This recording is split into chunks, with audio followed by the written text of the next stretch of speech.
to Thirukkural English Couplet TV. We have already seen Couplet chapters up to 35. We are now coming to chapter number 36. This is a realization of truth. We are coming to a realization of truth. That is a 36th chapter. Now we are going to see all the chorals together in a video, in a single video, because each choral is interrelated with each one. That's the reason that we are seeing all this in a single choral. And we have seen up to 35 chapters, wherein we have seen that this has been translated. The explanations are given in accordance with the translation which I have made, which is called Thirukkural English Couplet, which is a book which was published by Palaniyappa Brothers, and this has been translated in the same way as the Thirukkural has been written in Kural Venba, and this is also done in Tamil, Kural in Kural, and in the same way this is done in Thirukkural English Couplets. You can see both in videos, and you can listen to and watch my introductory videos. That way you will be able to understand the further chapters being explained by me. This has been translated in the same way as it was written by Thirukkural in 4+3 word, 2 lines. Having two lines having the same syllabic meter, where you can find same syllable, same number of syllables in the first line, the second line also having the same number of syllables, complying with what is known as couplet definition in English, and the same way it is complying with what is known as Kural Venba in Tamil, written by Thirukkural. There was no Kural Venba grammar before Thirukkural, and there was no such one after Thirukkural too.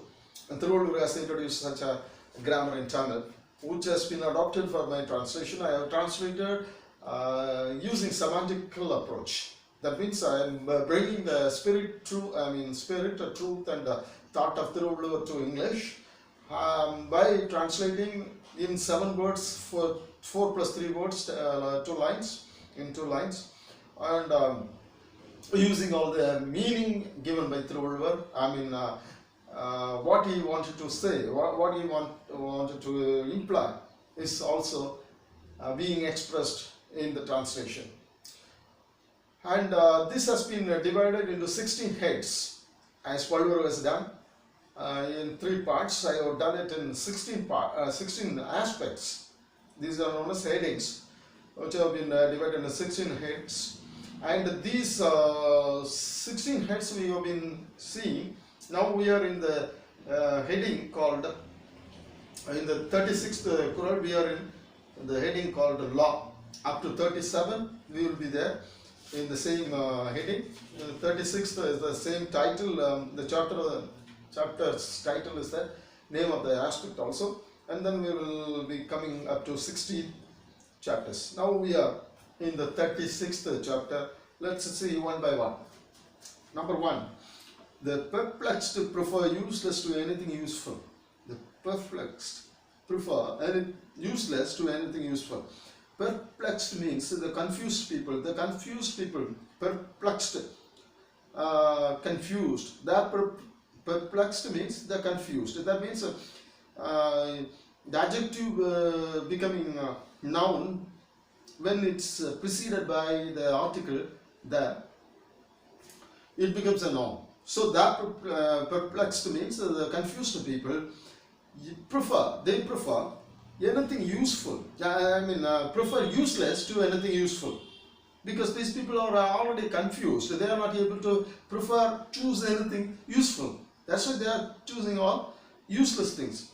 So that's why Palvar says when we go for the realization of truth, we have to be very careful about this one. We have to choose the right thing. Instead of right thing, useless things, these people, confused people, select, choose and prefer useless things because they are confused. So that is why he is telling here, perplexed prefer useless to anything useful. This is the first Quran. Second, in Tamil, he is telling like this: பொருள் அல்லவற்றை பொருளென்று உணரும் That is the attitude of the useless people and the perplexed people. The perplexed people are the useless people. That's why they think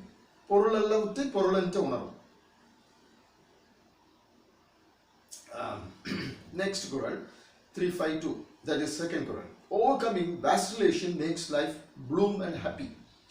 Overcoming vacillation. Vacillation, we have seen the same word in the previous Quran, one of the Qurans. The vacillation is wavering mind. If you overcome all this vacillation, this wavering mind, that will make your life bloom and happy. You will be happier, bloom and happy. It will be like a budding flower, and it will be like a happier life. It will be happy life. It will become happy and pleasant life. If you overcome all vacillation, if you come out of the wavering mind, then you will become happy. Your life will become bloom. Overcoming vacillation makes life bloom and happy. This is what he wants to tell us. So he wants us to tell, we have to be very selective, we have to be very concentrative, we have to be very careful, we have to be very alert in all selections. We have to be very choosy, and we have to be out of this vacillation and out of this wavering mind, all such, and we should not be confused and perplexed. If we are confused and perplexed, that means that we are in vacillation, in wavering mind, and then we will not be able to choose the right thing, select the right thing, prefer the right thing. That's what he wanted to say in the first and the second Quran. So we want to have a happy life and a bloom life. If we want to have that, we have to be very selective, very careful about being not confused, perplexed. Vacillation is also related to being in a confused state or status. Then the third Quran, firm faith makes this earth a heaven. Firm faith makes this earth a heaven. That's why he is very particular about faith. In most of the Qurans, he is speaking about faith. Here he says, firm faith makes this earth a heaven. ஐயத்தின் நீங்கி தெளிந்தாருக்கு வையத்தின் வானம் நனிய துடைத்து. ஐயத்தின் நீங்கி தெளிந்தாருக்கு. That is firm faith. If you are very firm in your faith, makes this earth a heaven. You will live the life here on this earth, this planet called earth, enjoying heaven here itself. You will be foretasting the heaven here itself. You will be you will be having a foretaste of the heaven, the bliss of heaven here itself. Firm faith makes this earth a heaven. He is talking about faith. Next Quran, that is fourth Quran. There he says, sense knowledge becomes useless and realizing truth. If you don't realize truth, what is the use of having sense knowledge? Sense knowledge, having knowledge out of the senses. Using senses, you are gleaning knowledge from everywhere. Using all four senses, 5 senses, you are using knowledge. You are gleaning knowledge. You are getting knowledge. That knowledge is useful if you don't realize truth. So this knowledge should help us have truth. This knowledge should lead us to truth. If we fail in it, useless. Having all senses knowledgeable. That is what he wants to tell us. Fifth Quran. To search anything anywhere is true knowledge. Now he is defining what is knowledge. Now he is defining what is knowledge. To search anything anywhere is true knowledge. To search anything anywhere is true knowledge. That is what he says about knowledge. Knowledge is to search. Search. What will you search for? You will search for something hidden. You will search for something lost. So many things are hidden in the world. So many things have been lost in the world. You want to search for those things hidden, those things lost. If you search things lost and hidden, that means that you or anything, anywhere, throughout world, all over, even in the universe. If you start searching things anywhere, anything, anywhere, it's true knowledge. So he is defining true knowledge. True knowledge is searching, that is finding out things which are hidden, finding out things which are lost from anywhere, maybe in the universe itself also. That is what he refers to. The next Quran says, those searching find new things unknown hitherto. Those, sixth Quran, those searching find new things unknown hitherto, because the things are lost. Nobody has found out. It's a new thing. You are inventing new things, discovering new things. There are two things. Through finding. You discover something which are already there. You are inventing something which is already there. That is also already there, but that is invisible. Whichever you find which is invisible is known as invention. Whichever which is visible, if you find, that is called discovery. So you discover or invent, that is out of your search. So find something and you will find. You search something, you will find it. Search and you will find it. You will find it which is unknown hitherto. Till now it's not found out by anybody. You are finding new things because you are searching for. So he is asking us to search for things.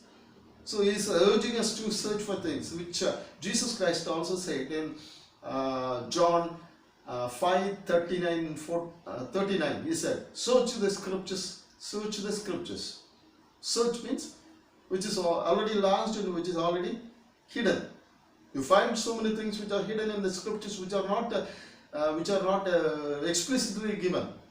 But when you search for things there, you will find so many things, because those so many things are hidden over there. That's what he said. The same thing is repeated by Thirukkural here. Next one, seventh Quran. Realization of truth helps break all impediments. When you find truth, and when you realize that truth, that will break all impediments. You will not be worried about the impediments, obstacles and hindrances that come your way. You will not be you will not be overcome by the obstacles. You will not be overcome by the impediments. You will never be overcome by the confronting things that come your way. No, you will overcome all such things because you have realized truth. Truth is what is truth. You have understood. You have realized. So the realization of truth helps to break all impediments. All impediments. That is what he wants to tell us, because we have to come out of all obstacles, hindrances, and things that stop us from going further. So that should be done by us when we realize truth. Truth is very important that way. Eighth Quran, shunning ignorance to search is true knowledge.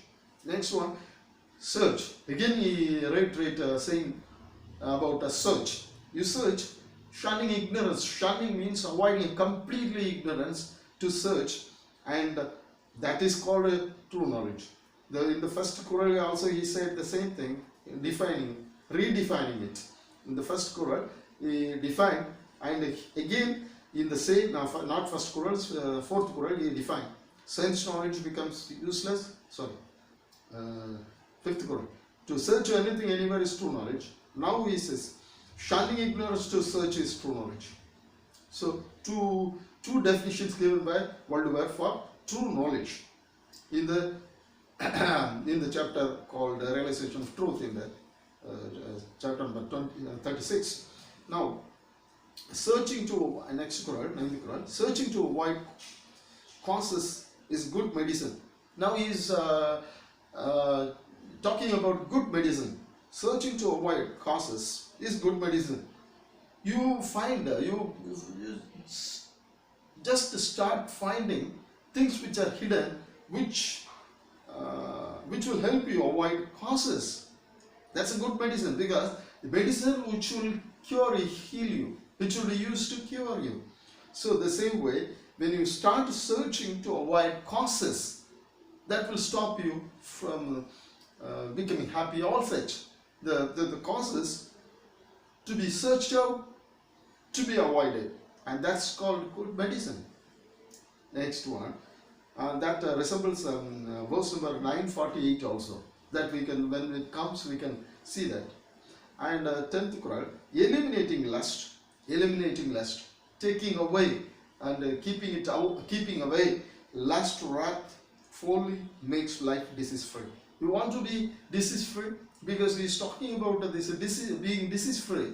He's talking about this in the previous quotes also, in the the following quotes also, he is going to talk about being disease free. So this is also one of the ways to be disease free, that is eliminating lust. Lust is something which we have for indulgence of sexes, or sexual indulgence. And wrath we know, that is fury, folly, foolishness. If you eliminate all these three qualities, that makes your life disease free, because you are not lustful, you are not angry, and you are not using that wrath, you are not foolish, then you will become automatically disease free. That is what he wants to tell us in the 10th Quran. Thank you.